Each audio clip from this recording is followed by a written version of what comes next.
Hi folks, just another little video for you all. As you all know, I'm always working on other bits and pieces in the background. One of the things that I'm in the very early stages of is this. Let's see if you can, if I can get on the camera right. Is a Hornby engine shed, albeit there are actually, well, I get this right, I hate doing this upside down camera. There's actually 4 of them glued together at the moment, so as you can imagine it's going to be a fairly substantial job. And one of the things that I want for this engine shed is some kind of how can I put it, engineering room, tool room, whatever the technical term is. So I've had a look through my scrap box just to see what I've got, and what you see in here, this there 30 seconds ago was a full piece, and I've chopped it down, and I've got this old bit of canopy roof, and I've got some old Hornby windows. What I have got, but the thing I'm working from as my starting point is I have this, pardon me, and I had that. Get it in shot, you clown. I had these as my starting point. It's all I've got, this side, this end.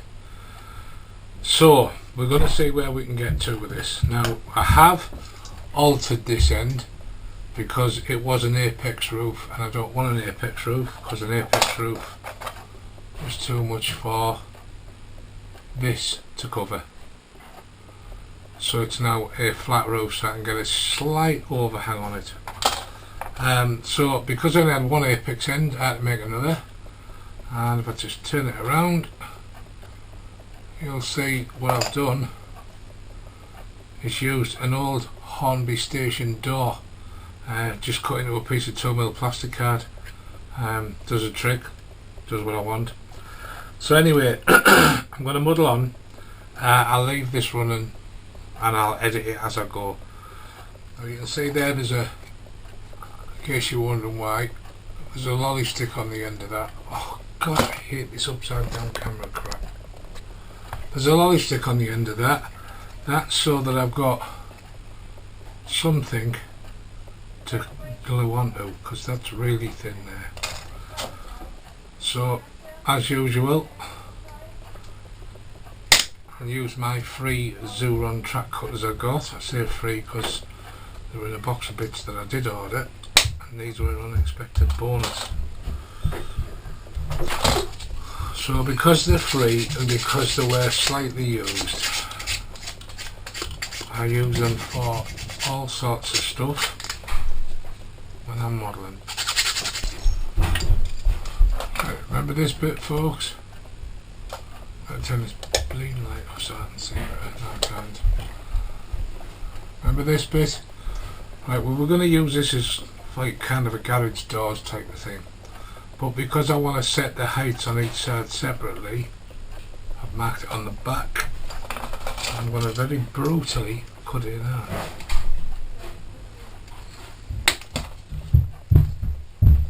I love these Zuron cutters, they're brilliant for all this stuff. There's one.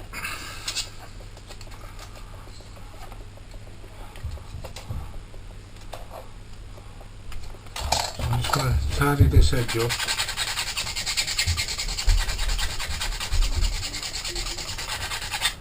Because as well as acting as a garage door, it can act as a brace for the other end piece as well. 2 jobs in one. Right.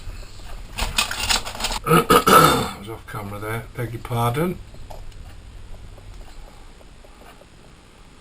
Just getting myself some clips to secure this with.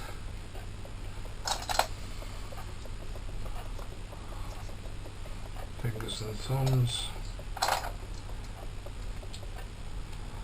And that'll do all that on for the minute.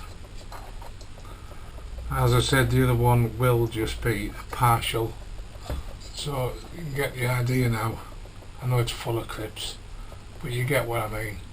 It gives the idea of a metal shutter door, and we'll paint it just a dark grey, steely coloured thing. I've got some of that kind of paint.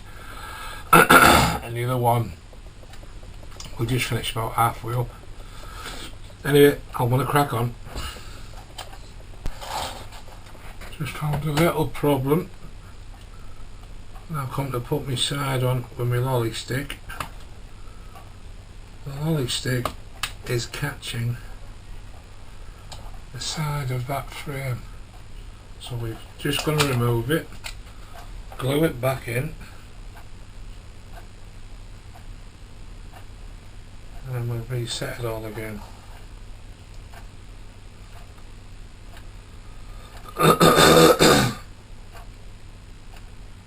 Hopefully now this will bond better.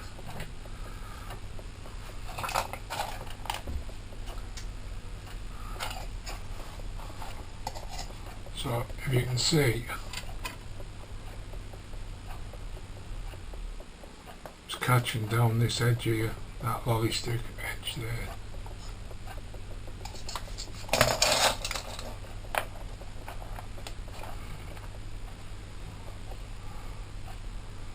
That's better. Second door in. Again, you can't see it with the clips, but the door's in, and we now have one end on, so we're starting to look like a building. Hooray! As you can see, this is what I'm going to use as my roof, but that was part of it. That was part of it. So I don't want that on, obviously, so it's got to come off, which leaves that. Why on earth they couldn't have moulded, if they moulded that like that, why couldn't they moulded the middle bit as well? How much time it took them to put that on there? Ridiculous. So what I'm going to do is I'm going to create a plate that goes over it, and then I'm going to use these Hornby chimney extensions, because they like to have them 15-foot chimneys, and I'm going to put them on as some kind of vents for this room. It might look a little bit over the top, but I'm hoping maybe they just look a little bit industrial. But anyway, I'm going to shot it together and I'm going to see where they get to. There you go. I've got a little plate on. Now I've got to figure out what am I going to do with that. Don't really know at the minute, but if you bear with me 5 minutes, I'm sure I'll come up with something. If you remember, this is the building that I've been showing you clips of as I've been getting on with it. There might be some, I can't remember by the time I've made this end for them, there may be some jumping around bits missed, whatever, but unfortunately once I switch on and start constructing something out of my head, I forget where the camera is, so I've done my best. But anyway, this is it. So if you remember, we had this front, we had a half door on there, nothing on there. We had that end, we had nothing here, and we had no roof.